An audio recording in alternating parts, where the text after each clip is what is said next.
I'm Ethan Sterling. I'm 35, and as the firstborn son of the Sterlings, I carry the weight of a name synonymous with power and old money in Newport, Rhode Island. My official role is managing our family's investment portfolio, a position that contributes to the flawless image my life projects to the world. An existence of curated success. Anyone who dared to look past the gleaming surface, however, would find a network of fractures, hidden truths, and silent compromises. A burden I've learned to shoulder in silence. From my office, the panoramic window frames the relentless energy of Boston's streets far below, a world away from the sterile quiet up here. Headlights blur into rivers of white and red, their reflections dancing across the polished glass in front of me. With each pulse of the city's neon heart, a cold hollowness expands within my own chest, an ache that has no name. Voicing discontent isn't my way. In fact, the very idea was conditioned out of me from a young age. Yet something about this evening, the way the light is fading, compels me to stop and trace the path that led me to this exact moment. I'm at the very apex of the life I was built for, surrounded by influence and obligation. But the isolation is palpable. The Sterling family. In Newport or any of New England's privileged enclaves, that name opens doors and silences rooms. We represent a certain kind of legacy, one built on sprawling coastal manors, generational wealth, and exclusive galas that fill the society pages. It's a performance we've perfected. My father, Arthur Sterling, clawed his way up, erecting a property empire from nothing but ambition. It was my mother, Eleanor, who polished our name until it shone, using her impeccable social grace and strategic mind to transform Sterling into a luxury brand. From the outside looking in, they are an impenetrable unit, a portrait of strength, influence, and unassailable success. I, however, have always had a seat behind the curtain. And I know better than anyone that the truth is never that clean. My entire childhood was an education in a world where every word, every gesture, every relationship was a transaction. Every aspect of my existence was engineered to project the Sterling standard of flawlessness. The starched collars of my bespoke shirts, the calculated warmth of my expression for the cameras. It was all part of the performance, a role I was never allowed to forget I was playing. As the air, one lesson was drilled into me above all others. Duty is paramount. I was practically a boy when I started learning to manage the family's finances, sitting silently in boardrooms where I understood only fragments of the conversation. I'd just nod along, feigning a comprehension that felt like a lead weight in my stomach. My father's words still echo in my mind. "Ethan," he'd say, his voice low and serious, "you are the guardian of this family's legacy. Do not ever let that fire dim." I took that mandate to heart. I've spent my life tending that flame, feeding it with my own ambitions until its preservation became as instinctual as my own pulse. And then there is Caleb, my younger brother. Oh, Caleb.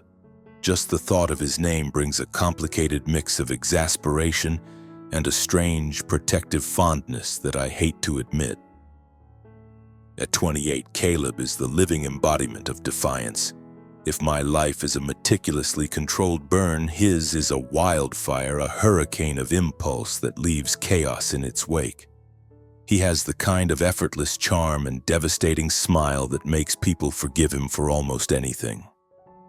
But that charm is a shield for a profound indifference to duty, to our family's name, and most days, it seems, to his own future.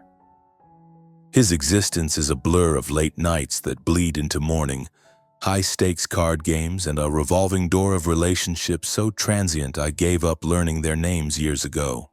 Through it all, our parents wrap him in cotton wool, treating his self-destructive behavior as if it were a charming eccentricity. They protect him as if he were a priceless, fragile artifact. "He just needs time," Eleanor insists, her tone soft but unyielding. He'll find his way. It's the same line she's used for a decade.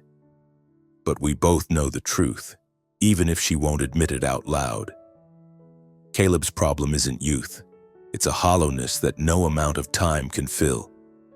Sometimes my mind drifts back to when we were just boys, chasing each other across the endless green lawns of our Newport estate. I was always the serious one, the watchful older brother constantly trying to steer Caleb away from the cliffs of his own impulses. I'll never forget the time he shattered an antique porcelain urn, a piece my father treasured. Without a second thought, I stepped forward and claimed responsibility. The verbal lashing I received from my father was severe, his disappointment a physical blow. Caleb just stood behind him, that familiar, infuriating grin playing on his lips. "Appreciate it, Ethan," he whispered before vanishing back into the gardens to continue his games. In that moment, I believed I was shielding him. Now, with the clarity of hindsight, I see that I was just building the walls of his prison of unaccountability brick by brick. This blatant favoritism is a foundational truth of our family, a chronic ache I've learned to ignore mostly. It has always been this way. When I received my acceptance letter to Wharton, my father gave a curt nod. "Good work, Ethan," he said, his tone flat. "It's what's expected." Yet when Caleb flunked his driver's exam for the third time, my mother enveloped him in a hug, murmuring reassurances. "It's all right, sweetheart, you'll get it next time." I refuse to call the feeling jealousy. It's not. But the sting of the inequity is always there, a low-grade hum beneath the surface of my composure. I've dedicated my entire existence to upholding the sterling name, to being the perfect son.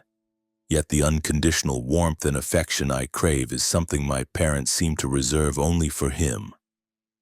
Amid the suffocating weight of my family, the one true bright spot, my anchor, is Amelia. My wife. She is the calm in my storm.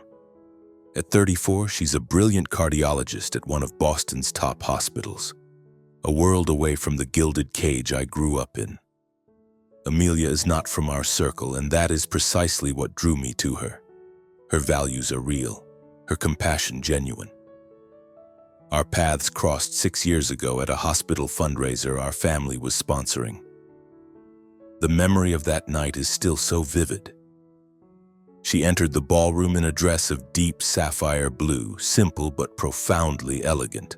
Her dark hair was down, falling in soft waves around her shoulders, and she had a smile that was so genuine it seemed to cut through the room's pretentious atmosphere. I watched as she stood with a group of other physicians, completely absorbed in a conversation about new cardiac treatments, utterly unimpressed by the ostentatious wealth surrounding her. I was mesmerized. Amelia is brilliant, intuitive, and possesses a sense of self that is unshakable. She has never been swayed by the drama of my family or blinded by the Sterling name. With her, I'm not Ethan Sterling, the heir to a dynasty. I'm just Ethan, a man who gets worn down by the pressure, who is riddled with self-doubt, but who is always stubbornly trying to do what's right. She is the only person on this earth with whom I can be completely vulnerable, the only one who knows the deep-seated fears I would never voice to another soul. She just listens without judgment, and her counsel is always sharp, always true. Just last week, Caleb created another disaster. A call came in from a private gambling club in Monaco. He'd lost a staggering sum and skipped out on the debt. I had to get on a plane, smooth things over with the owners, and drag my intoxicated brother back home. And just like every time before, my parents met the news with a resigned sigh and the familiar instruction: "Just watch over him, Ethan." I felt a primal urge to shout, to demand why I am eternally responsible for cleaning up the wreckage of his life. In those moments when the rage and injustice threaten to pull me under, Amelia is the only thing that keeps me from drowning. But this morning something was different. When Caleb called, his voice was stripped of its usual bravado. The cocky, deflective tone I knew so well was gone. In its place was a distinct tremor, a raw note of fear I had never heard from him in his entire life. "Ethan," he said, his voice tight, "I have to see you." "It's big." The phrase replayed in my head on a loop as I stared at the clock on my office wall. Each tick a slow, deliberate beat of a drum. I had no idea what kind of explosion was coming, but a cold certainty settled in my gut. This wasn't going to be another gambling loss or a bar fight. This was something else entirely. Just as I was getting ready to leave and meet him, my phone buzzed again. It was my mother, Eleanor. Her voice was brittle, thin ice over a raging current. "Ethan, you need to come home tonight. We're having a family meeting. It's urgent." There was no preamble, no affection, just a command. My stomach clenched. That tone from her could only signal one thing: a crisis involving Caleb. "Yes, Mother," I said, my own voice clipped and formal. I ended the call feeling the familiar weight settle on my shoulders, like a soldier putting on his armor before walking into a minefield. The drive to Newport felt endless, the familiar stretch of highway from Boston to our family home seeming to warp and lengthen before me. The scenery was beautiful, the dense green forest lining the road, the last rays of sunset catching fire on the surface of the ocean. But it all felt like a backdrop to the chaos churning in my mind. What has he done now? What kind of mess is it this time? And a family meeting. What could be so bad that it required a formal summit? I sent a quick text to Amelia letting her know I would be late and that I might need her to come out later. She didn't ask any questions, just sent back a simple message: "Be safe." By the time I pulled through the gates of the Sterling estate, the sky was completely dark. The main house was lit from within, the light from the grand chandeliers spilling out onto the manicured lawns, making the marble pillars and leaded glass windows gleam. Our butler, Thomas, greeted me at the door with his usual professional calm, but I could see the flicker of concern in his eyes. He'd seen this scene play out too many times. "Mr. Ethan, they're all waiting for you in the main parlor," he said, his voice barely above a whisper. I gave him a tight nod and walked into the house, the oppressive silence hitting me like a physical force. The scene was a familiar tableau of impending disaster. My father, Arthur, was in his oversized leather wingback, a heavy tumbler of scotch cradled in his hand, his eyes narrowed and hard. My mother stood rigidly by the towering bay window, her arms crossed so tightly over her chest it looked painful. Her emerald silk gown only amplified her regal, intimidating posture. And then there was Caleb. He was slumped on the velvet sofa, his head hung low, his hands knotted together in his lap as if he were physically trying to hold himself together. The silence in the room was absolute as I entered, but the tension was a living thing, thick and suffocating. A tempest was about to break. "Ethan, sit down," my father commanded, his voice a low rumble that permitted no argument. I chose an armchair opposite him, arranging my features into a mask of composure that felt a universe away from the turmoil inside me. "What's happened?" I asked, my gaze shifting from my father to my mother and finally landing on my brother. Caleb wouldn't meet my eyes. He just muttered something I couldn't understand into his chest. My mother drew in a sharp, unsteady breath as if bracing for an impact. "Caleb has an announcement to make," she said, and for the first time I heard a faint tremor in her voice. "And Ethan, we need you to handle it, as you always do." Her words were a direct hit, not for what they said, but for the weary resignation in her tone, the unspoken accusation in that final phrase. A hot flash of resentment rose in my throat, but I forced it down, giving a curt nod for them to get on with it. Finally, Caleb lifted his head. His eyes were bloodshot, raw and swollen from what looked like a night of either tears or hard drinking or both. "Ethan," he started, his voice cracking on my name. I'm getting married." I just stared at him, the word hanging in the air between us. Married? For a split second, I thought it had to be a joke. Caleb, the man whose relationships had the shelf life of fresh produce, was talking about marriage? The absurdity of it almost made me laugh, but the raw terror in his eyes killed the impulse. To who? I asked, keeping my voice level even as my mind raced through a Rolodex of disastrous possibilities. Some random girl from a nightclub, an aspiring actress, a professional opportunist? With Caleb, the list of potential calamities was infinite. Chloe Parker, he stammered, his voice so quiet it was almost lost in the cavernous room. She's pregnant. The words exploded in the silent parlor. I felt a hot surge of adrenaline, not from shock, but from the sickening recognition of that name. Chloe Parker, a 25-year-old model who came from nothing, a woman I'd seen on Caleb's arm at a few events. But pregnant?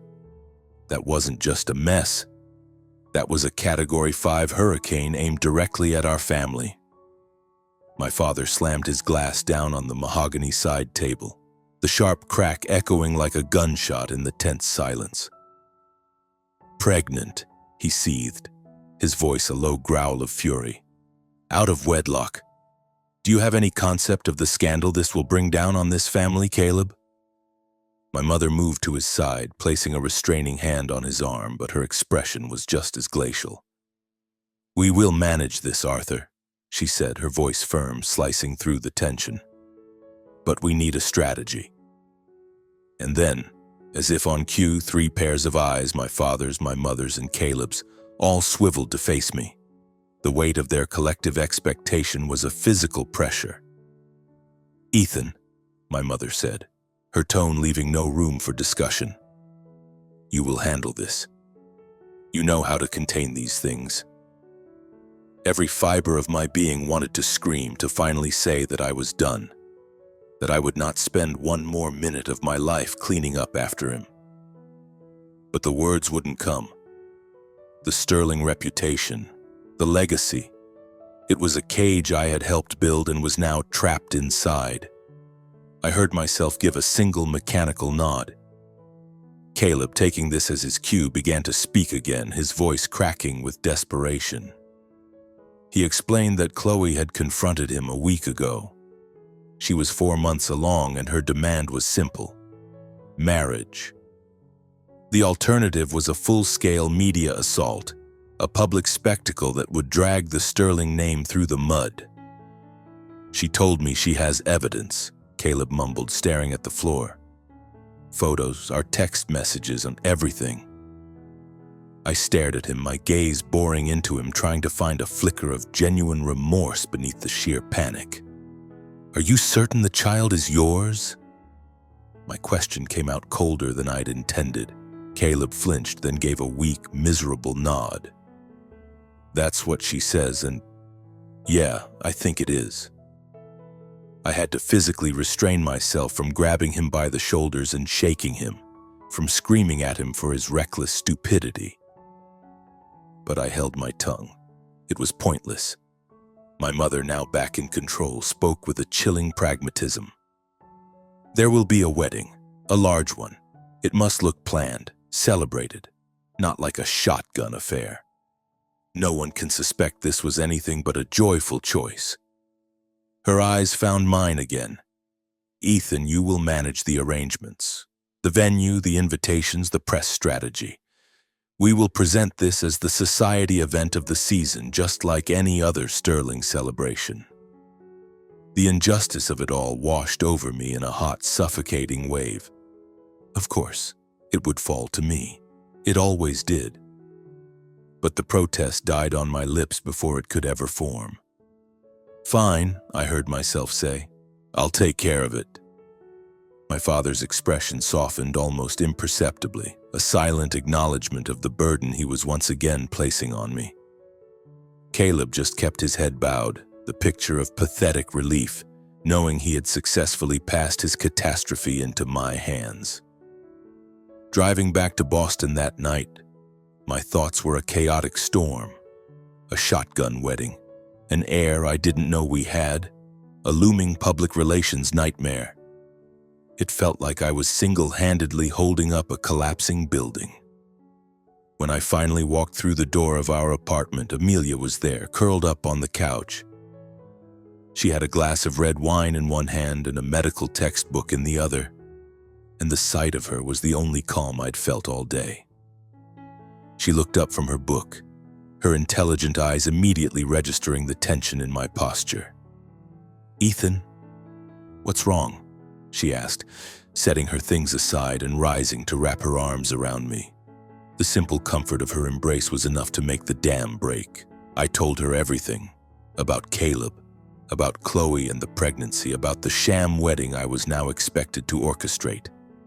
Amelia listened intently, her brow furrowed in concentration, her expression the same one she wore when diagnosing a difficult case. When I finally ran out of words, she squeezed my hand, her voice soft but resolute. "Ethan, I know you feel like you have to carry the weight of your family on your shoulders," she said. "But this situation, it feels wrong. There's something you're not seeing. You need to be cautious." "Cautious of what?" I asked, though a part of me already knew. Amelia had a way of seeing the patterns I was too close to notice. "This Chloe woman," she said, a flicker of professional skepticism in her eyes. "If her first move was to threaten your entire family to force a marriage, then this isn't just about the baby. There's more to it. You need to find out what she really wants." I nodded slowly, a cold unease creeping up my spine. She was right. This was too clean, too simple for a woman who played her hand so aggressively. Something was off, and it was now my job to figure out what it was, even if that meant turning a harsh light on Caleb, on Chloe, or even on my own parents. For the moment, however, my personal investigation would have to wait. I had a spectacular lie of a wedding to produce, and as the Sterling family's chief fixer, I had to ensure it was, at least from the outside, absolutely perfect. In the 2 weeks that followed that disastrous family meeting, my life became a frantic, orchestrated chaos. The wedding was set to take place at a lavish Newport resort, the same venue our family favored for all its high-profile functions. This was never going to be just a wedding. It was a carefully crafted piece of public relations theater. It was a strategic move, a performance designed to reinforce our family's unwavering position at the top of the social hierarchy. I threw myself into the work, a frantic blur of logistics and damage control. I was on the phone constantly, coordinating with the resort staff, finalizing a menu with a celebrity chef, and arranging for a renowned string quartet to be flown in from Vienna. My mother's only directive was that there could be no margin for error, while my father simply watched from the sidelines, his silence conveying an absolute expectation of success. The entire resort was being remade into a fairy tale setting. The winding garden paths were lined with thousands of white roses and illuminated by shimmering crystal chandeliers hung from the trees. I'd chartered a 150-foot yacht for a sunset dinner cruise the evening before the ceremony. The guest list was a who's who of the East Coast elite. Captains of industry, politicians, even a few movie stars had confirmed they would be there. The budget for the 4-day affair had already soared into the millions, but for the Sterlings the cost was irrelevant. What mattered was our image, and I was the one responsible for protecting it at any price. I stood on the terrace of the bridal suite, staring down at the sprawling lawn where the final preparations for the reception were underway. The tables were set with pristine linen, every piece of silverware polished to a mirror shine, and the air was thick with the sweet fragrance of imported lilies. It was a scene of utter perfection, yet the knot of anxiety in my stomach only tightened. Amelia's warning echoed in my mind. Something was deeply wrong here, and I knew with a certainty that chilled me to the bone that Chloe Parker was the source of it. The marathon of events kicked off with a welcome reception around the resort's infinity pool. It was a sea of designer dresses and expensive champagne. I stood by Amelia's side in a perfectly fitted charcoal suit while she looked effortlessly stunning in a sea green silk gown. She moved through the crowd with her usual grace, exchanging pleasantries and laughing at all the right moments. But I could feel her mind working, absorbing every detail. That was Amelia, poised, elegant, and perpetually observant. "How are you holding up?" she murmured as we found a quiet moment near the bar, where waiters were circulating with trays of overflowing champagne flutes. "I'm fine," I lied, but the words sounded hollow even to my own ears. Amelia gave me a knowing look, her head tilted slightly. "You're watching Chloe, aren't you?" she asked softly. I couldn't deny it, so I just nodded. "She's by the cabanas," Amelia said, subtly directing my gaze toward a cluster of guests. Chloe was the center of attention, a vision in a bold crimson dress, her laughter bright and easy as she held court. I had to give her credit, she was a natural. With her sun-streaked hair, vivid green eyes, and a smile that radiated confidence, she looked as if she'd been born into this life of effortless luxury. But it was all a little too polished. The way she gestured, the cadence of her speech, it felt like a meticulously rehearsed performance. I found myself studying her, searching for any sign that would betray a woman in her second trimester. There was nothing, no hint of fatigue, no change in her posture, none of the subtle tells I'd seen in friends' wives who were expecting. Amelia's hand on my arm brought me back to the present. "Ethan, I've been watching her," she whispered, her voice so low I had to lean in to hear. "She's not drinking, which makes sense. But she's also turning down sparkling cider and even juice. She'll only accept still water. And have you noticed what she's eating?" She was just at the raw bar. Amelia gestured discreetly toward the elaborate seafood display. She ate at least 4 pieces of tuna sashimi. Most expectant mothers are incredibly careful about avoiding uncooked fish. She's not behaving like a pregnant woman.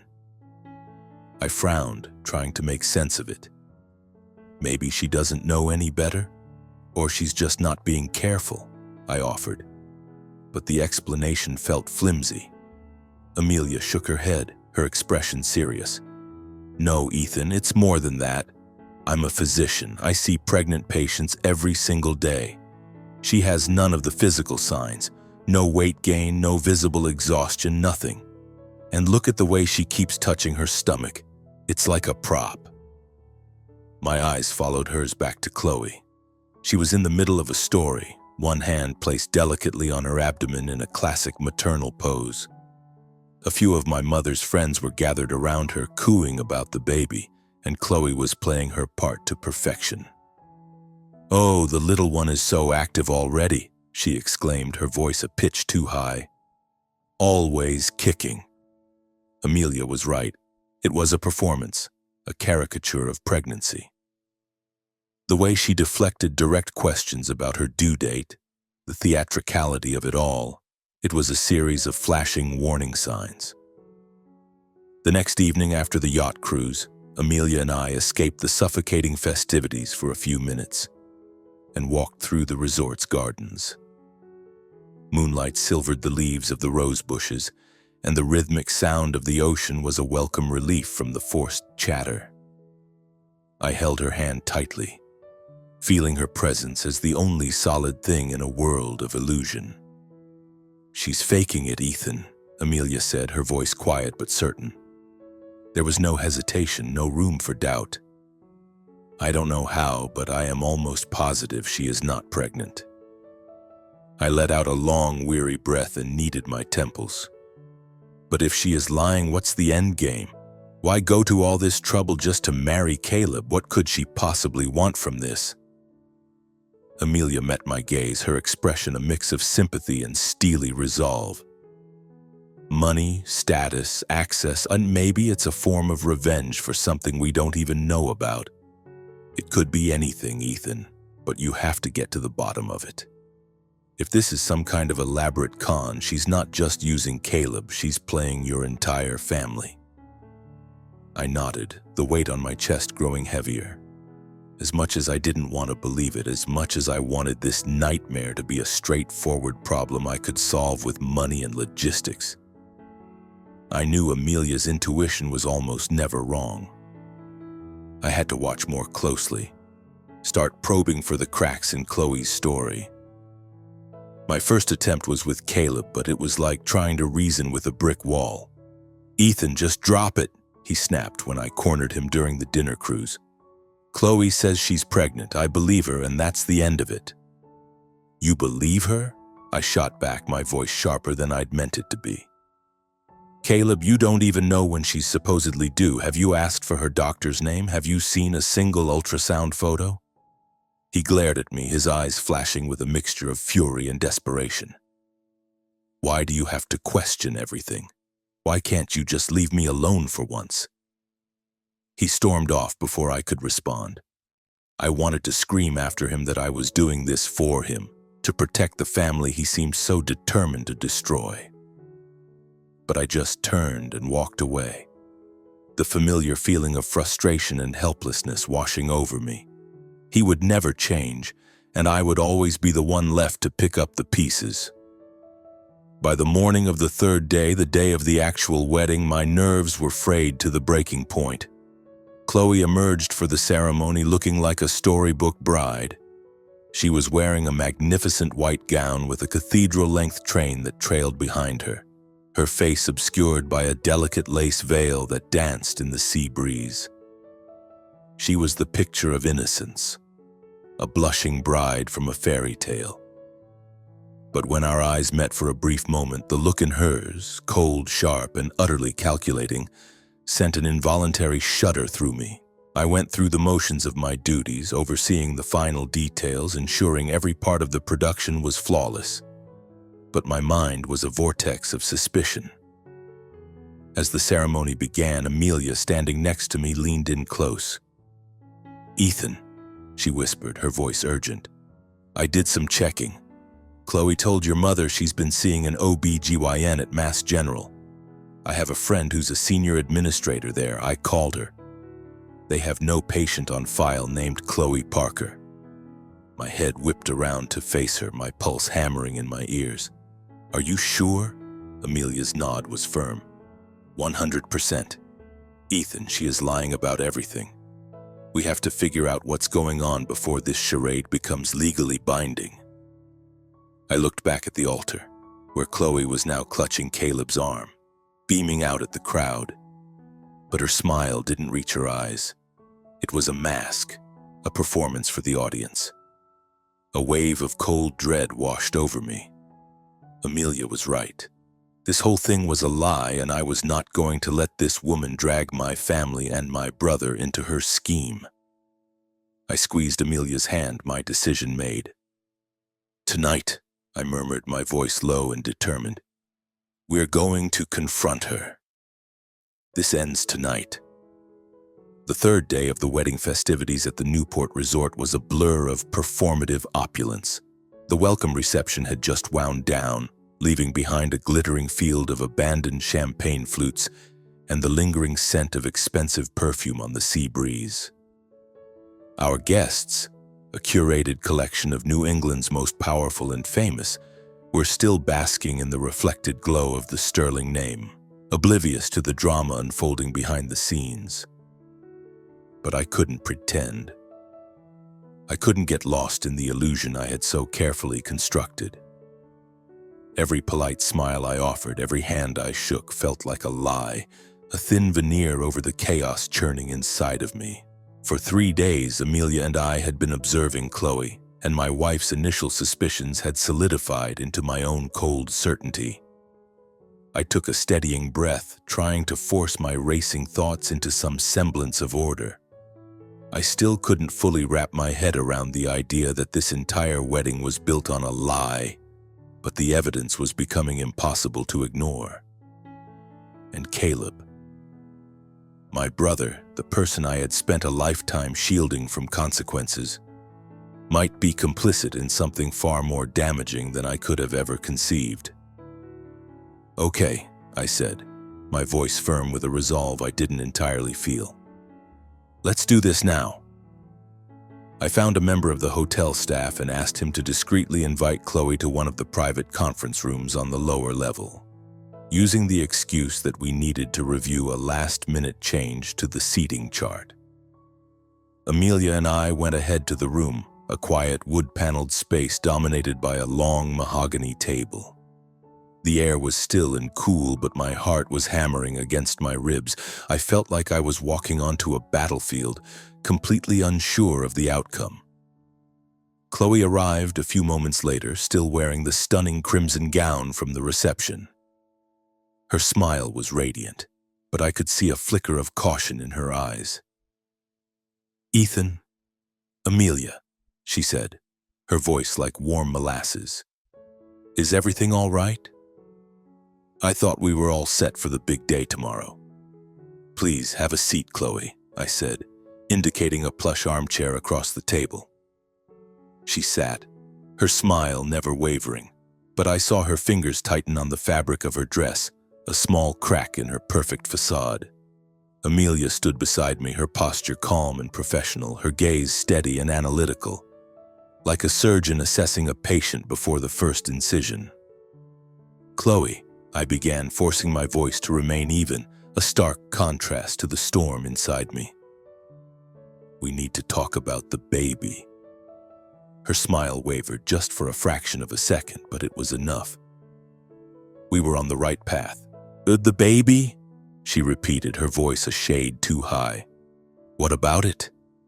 Amelia took a step forward, her tone gentle but firm, the one she used with frightened patience. "Chloe, I'm a physician, and over the last couple of days I've noticed a few things that have made me concerned. You've told everyone you're 4 months along, is that correct?" Chloe nodded, her eyes darting nervously between us. "Yes, that's right," she said, her hand automatically going to her stomach in that now familiar theatrical gesture.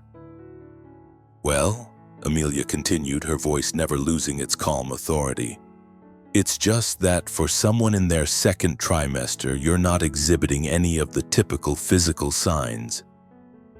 No edema, no noticeable weight gain, no hormonal changes to your skin. Last night you ate raw fish, which is something most obstetricians strongly advise against. And I also happen to know that the hospital where you claim to be receiving your prenatal care has no record of you as a patient. I was hoping you could help us understand these inconsistencies." The silence that followed was heavy and absolute. The air in the room seemed to grow thick, muffling all sound. Chloe's gaze flickered back and forth between us, her perfect smile finally collapsing. I don't know what you're talking about," she stammered, her voice shaking. "I'm pregnant. Caleb knows I am." I leaned forward, resting my hands on the table and fixing her with a hard stare. "Chloe, if there is something you're not telling us, this is your last chance to come clean. We are not trying to cause you harm, but we need the truth. Why did you force Caleb into this marriage? Why would you lie about something like this?" Chloe's eyes widened and she blinked several times like a cornered animal searching for an escape route. And then, to my utter astonishment, a harsh, brittle laugh escaped her lips. "You really think you're so smart, don't you?" she spat, her voice suddenly dripping with venom. "You think I'm just some cheap gold digger, don't you? That I'm trying to swindle the great Sterling family?" My heart was racing, but it wasn't from anger. It was the thrill of knowing we were seconds away from the truth.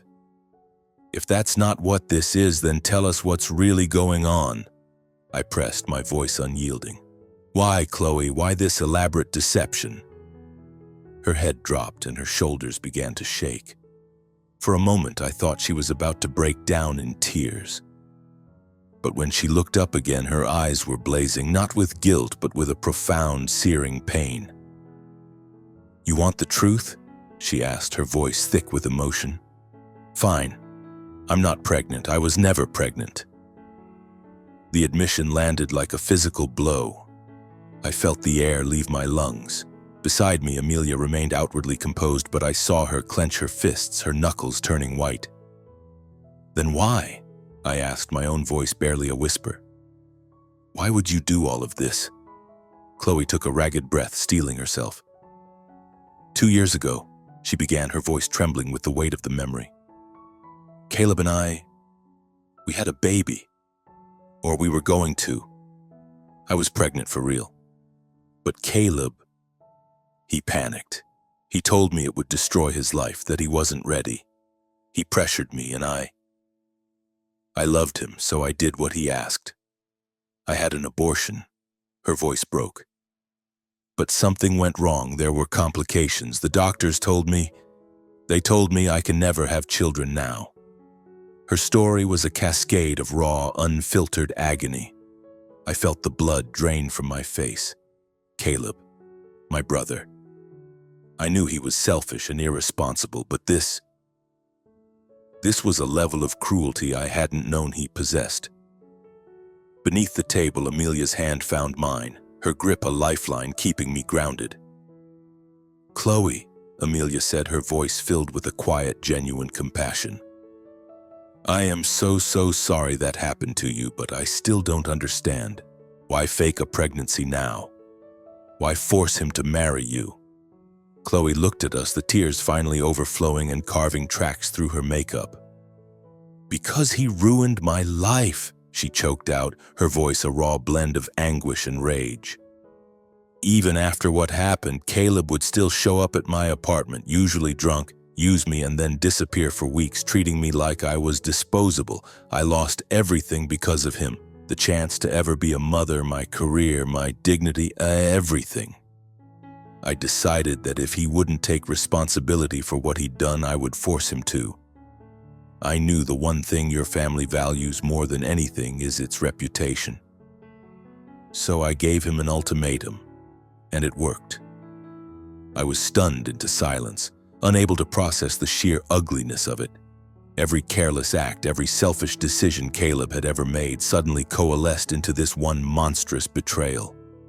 And yet beneath my fury at my brother, a strange and unwelcome wave of sympathy for Chloe washed over me. She wasn't the cunning villain I had imagined. She was a victim, a woman shattered by my brother's cruelty and pushed to the brink of desperation. Chloe, I finally managed to say, my voice raspy. Why didn't you just tell us the truth from the beginning? We could have helped you. She shook her head, fresh tears spilling down her cheeks. And who would have listened? I'm a nobody, just one of Caleb's conquests. In your world, a girl like me doesn't get justice. Please, she begged, her voice cracking. Just let me go. I'll call off the wedding. I'll tell everyone I changed my mind. I swear, I'll just disappear. Amelia looked at me, her expression full of compassion. Chloe, she said softly, we believe you, and we understand why you did what you did. But hiding this won't fix anything. If you truly want Caleb to be held accountable, we will help you. But you have to be willing to trust us. Chloe collapsed into her hands, her body racked with sobs. I don't know what to do anymore, she whispered through her tears. I still love him, but I hate him so much. I'm so sorry I lied to all of you. Please just don't tell anyone. Let me walk away. I turned to Amelia, my own emotions a tangled wreck. What do we do? I asked, my voice raw. She considered the question for a long moment, her expression thoughtful. Ethan, if this comes out right now in the middle of this spectacle, it will be a catastrophe, not just for your family's image, but for Chloe. She'll be crucified by the press. She's clearly not in a stable place, and a public scandal would destroy what's left of her. I think for now we have to keep this between us. I looked at Chloe, who was still weeping, her shoulders trembling. The empathy I felt for her was warring with a white-hot rage at my brother.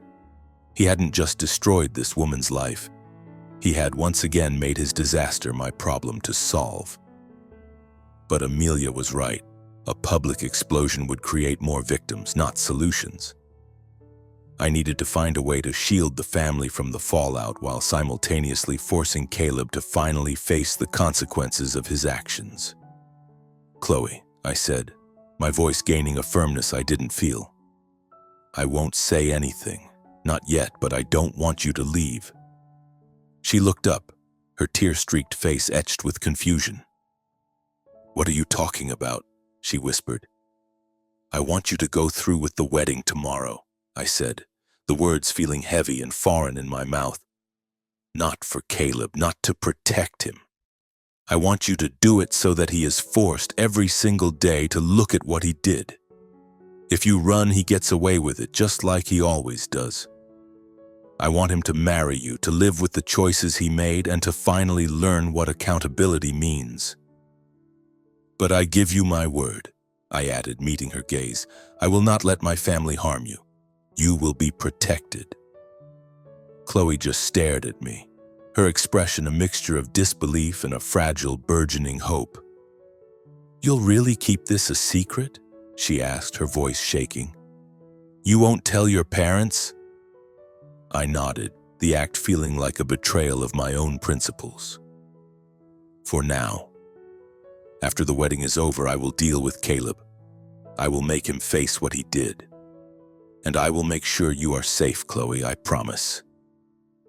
Amelia was watching me, her eyes full of concern but also a quiet understanding. She knew how much this decision cost me, how it went against every instinct I had. But she also knew it was the only move I could make to prevent an immediate and total implosion. Chloe slowly wiped the tears from her face and gave a small, hesitant nod. "Okay," she whispered. "I'll do it, but please don't abandon me in this." "We won't," Amelia said, her voice full of a gentle strength that seemed to calm the air in the room. "We're on your side, Chloe. We'll get you through this." Chloe nodded again, though the pain in her eyes was still raw and deep. I stood up, the weight of the last hour pressing down on me. "You should probably head back to the reception," I said, my voice tired. "People will notice if the bride is gone for too long." She took a deep breath, hastily repairing her makeup and trying to reconstruct the mask of the happy bride-to-be. After she left, closing the door softly behind her, the silence in the room was deafening. I turned to Amelia, feeling an exhaustion so profound it was physical. "Did I do the right thing?" I asked, my voice raspy. Amelia took my hand, her grip firm and reassuring. "You did what you had to do, Ethan," she said, her gaze steady and unwavering. "You bought everyone time. But this is far from over. Caleb has to answer for what he did. We'll make sure of it." The following day, the wedding ceremony was a masterpiece of illusion. Chloe glided down the aisle, a vision in white lace. Caleb waited for her at the altar, his smile stretched thin across his face. The assembled guests applauded on cue. Champagne was poured, and the bright Newport sun cast a golden, forgiving light on the entire charade. I stood in the back, a silent director watching his production unfold, ensuring every detail was perfect. But on the inside, I was empty.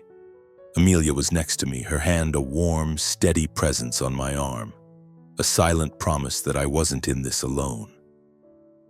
No one in that crowd had any idea about the conversation that had taken place in that quiet conference room the night before. They didn't know the secret we were now carrying. The wedding was a flawless success, a testament to my ability to manage any crisis, but I knew that the truth was a ticking bomb, and that when it finally detonated, it would shatter our family forever. It was 2 weeks after the wedding when I finally made the call. I told my parents I needed them at the Newport house for an urgent family meeting. It was about Caleb, I said, but I offered no other details. I could hear the anxiety in my mother's voice as she agreed. Amelia and I drove down from Boston on a crisp fall afternoon. The trees lining the highway were a riot of gold and red, their leaves skittering across the pavement in the wind. As the familiar gates of the estate came into view, the sight of the grand house with its imposing columns and perfectly manicured grounds felt different. It was a symbol of the legacy I was conditioned to defend at all costs. But I wasn't there to defend it today. I was there to tear it down. We walked into the main parlor to find the family already assembled in a tense, silent formation. My father was in his usual throne-like armchair, a glass of scotch in his hand, radiating an aura of impatient authority. My mother, elegant as always in a cashmere sweater set, couldn't hide the worry in her eyes. Caleb was sprawled on the couch, affecting an air of boredom that didn't quite mask his defensiveness. And Chloe stood by the window, looking small and fragile, her posture rigid with tension. "Ethan, what is the meaning of this?" my father asked, his voice sharp and cold. "You said this was an emergency. Don't play games with us." I drew a steadying breath, Amelia's hand a warm point of contact at my back, a silent signal of her support. "This is about Caleb," I said, my voice even and clear, cutting through the tension. "It's about Chloe, and it's about the lie their marriage is built on." Caleb jumped to his feet, his face flushing with anger. "What the hell are you talking about?" he snarled, but I could hear the faint tremor of fear beneath the bravado. He knew. I ignored him and addressed my parents directly. "The night before the wedding, Amelia and I spoke to Chloe. We had concerns about her pregnancy, so we asked her about it. And she told us the truth, a truth that you all need to hear." I turned my gaze to Chloe, who was staring at the floor, her hands twisted together so tightly her knuckles were bone white. "Chloe," I said, my voice softening slightly, "do you want to tell them, or should I?" She looked up, her eyes swimming with unshed tears. I'm not pregnant," she whispered, the words so quiet they were almost swallowed by the cavernous room. "I was never pregnant." A thick, suffocating silence descended, so absolute it felt as if the very air in the room had solidified. My mother let out a small, strangled gasp, her hand flying to her mouth as her eyes widened in disbelief. My father's knuckles turned white as he gripped his glass, his expression hardening into a mask of cold fury. "Not pregnant?" he thundered, his voice echoing in the silent room. "You concocted this entire story to blackmail this family into a marriage? What is the meaning of this deception?" "Let her finish," I cut in, my tone sharper than I intended. "There's more to the story." Chloe flinched but found the strength to continue, her voice thick with unshed tears. 2 years ago, I was pregnant with Caleb's baby, but he told me he wasn't ready, that it would ruin his future. He convinced me to have an abortion. Her voice broke on a sob. "I did it because I loved him. But there were problems, complications from the procedure, and the doctors, they told me I would never be able to get pregnant again." She paused, struggling to compose herself. "After that, Caleb still came around, but only when he was lonely or drunk. He used me. And I let him. I faked the pregnancy because I couldn't stand it anymore. I just wanted him to finally face what he had done to me." The silence that followed her confession was crushing. The only sound in the room was my mother's quiet, heartbroken sobs. My father rose slowly from his chair, his hand shaking so badly the ice in his glass rattled. "Do you have proof of this?" he asked, his voice a low, dangerous growl. Chloe nodded, her hands trembling as she reached into her purse and pulled out a manila folder. "My medical records," she said, her voice barely a whisper. "From the clinic. It's all in there." My father snatched the folder from her and began rifling through the documents, his face a stony mask. Caleb, his face now a mottled red, scrambled to his feet. "She's making it up!" he yelled, jabbing a finger in Chloe's direction. "She's a con artist trying to ruin my life. I never forced her to do anything." "That's enough," I thundered, taking a menacing step toward him, my hands clenching into fists at my sides. "Don't you dare stand there and call her a liar. You did this. You destroyed her life and you thought you could just walk away like you always do. But it's over, Caleb.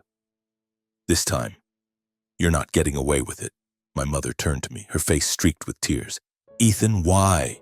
she pleaded. "Why didn't you tell us this before the wedding? Why would you let it go this far?" I faced her, the weight of my own complicity a heavy ache in my chest. "Because he has to be held accountable, Mother. For once in his life, do you have any idea what you and Father have enabled him to become?" My father looked up from the medical records, his face pale and drawn. He looked at me, his expression unreadable. "What do you propose we do now, Ethan?" he asked, his voice quiet but heavy with the unspoken admission that I was now in charge.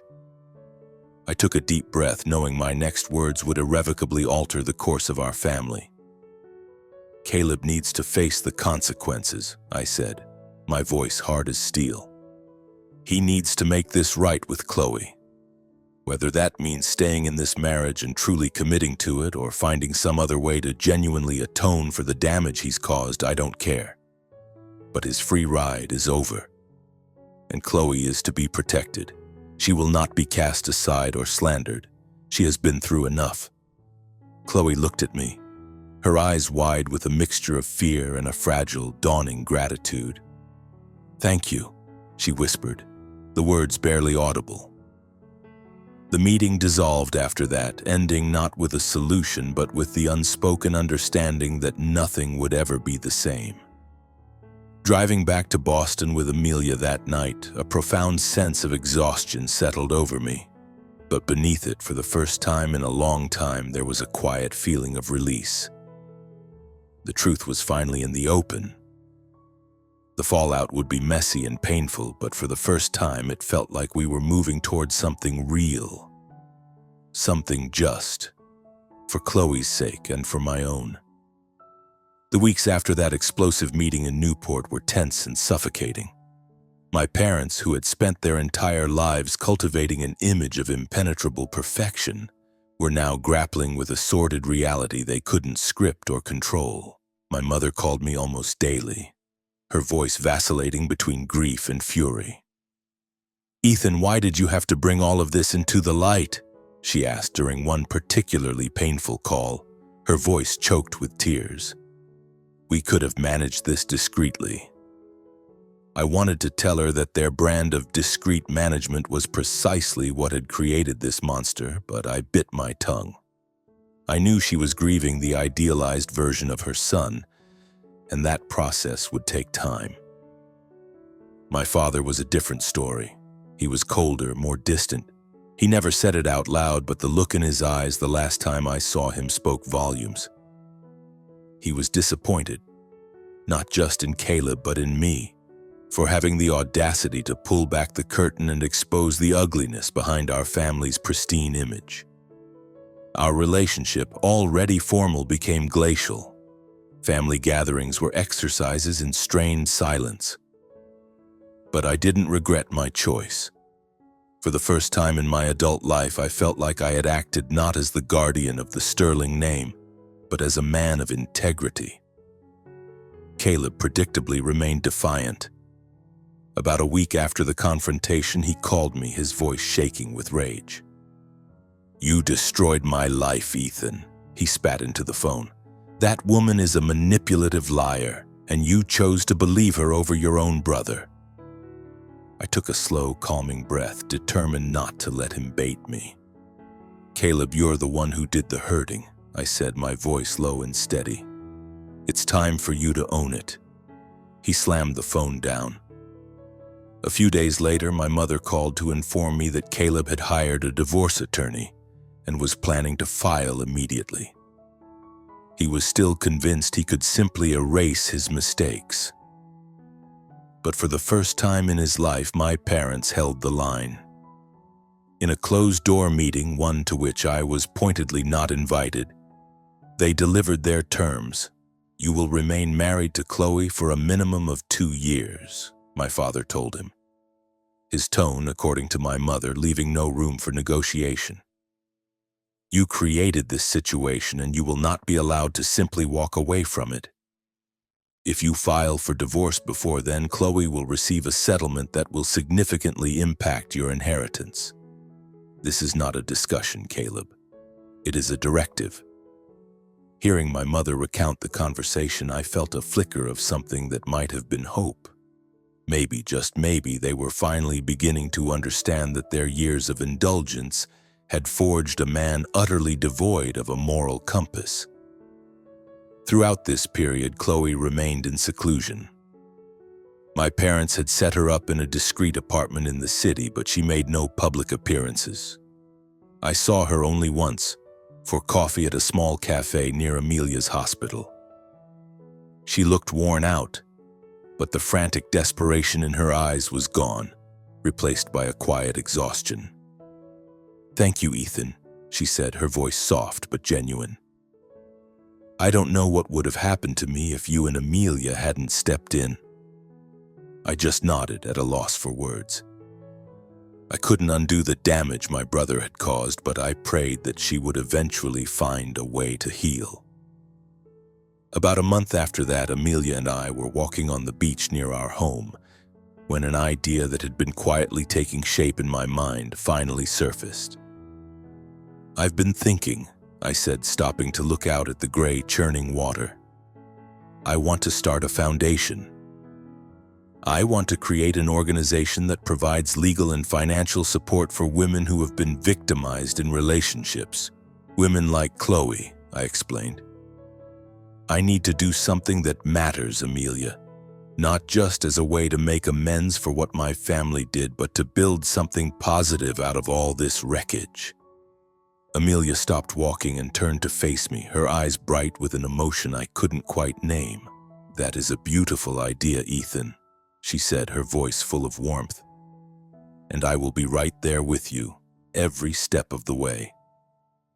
A genuine smile spread across my face, and for the first time in what felt like a lifetime, the tightness in my chest eased. Standing on that windswept beach with Amelia's hand in mine, I finally understood. The real strength of a family isn't measured by its name, its wealth, or its influence. It's measured by its integrity. It's found in the courage to take responsibility, to stand up for what is right, even and especially when it means confronting the people you love. I had learned that truth doesn't always need to be a blunt instrument. Sometimes it requires patience and compassion. But ultimately, justice has to prevail no matter the cost. And I, Ethan Sterling, finally understood that my duty wasn't just to my family. My highest duty was to the truth, and that was the one flame I would never again allow to be extinguished. As the last sliver of the sun disappeared below the horizon, the sound of the waves washing the shore felt like a cleansing. I held Amelia's hand, knowing that this ordeal, from the suffocating secrets to the painful reckoning, had fundamentally remade me. The truth had been agonizing, but it had also been liberating, freeing me from a lifetime spent shackled to a hollow legacy. It had forced me to ask myself what I truly valued, the honor of a name or the honor of a man. I turned to Amelia, the last light of dusk catching in her dark eyes. "Have you ever had to hold on to a secret?" I asked her, knowing that revealing it would cause someone immense pain. She gave me a small, sad smile. "Yes, Ethan, I have. But what I've learned is that secrets only offer a temporary shield. The truth, no matter how sharp, is the only thing that allows people to truly heal and move on." Her words resonated deep within me. My life, and I imagine the lives of many others, is defined by these moments, these impossible choices. Have you ever found yourself caught in that same bind, guarding a secret to protect someone you care about, only to realize that the silence was doing more harm than good? Maybe it was something small, like covering for a colleague's error to avoid conflict. Or maybe, like me, you were faced with something monumental, a choice between loyalty to your family and a duty to a stranger who had been wronged. This story, with all its messiness and pain, might bring to mind the difficult crossroads in your own past. Was there a time when you struggled to do the right thing, knowing it would cause a rift in your family or friendships? Did you choose the comfort of silence or the difficult path of speaking out? And how did that decision ultimately shape the person you are today? Sometimes just acknowledging those choices, even if only to yourself, is the first step toward finding your own kind of peace. Just as I was finding mine right here on this beach with the waves and the twilight as my witnesses,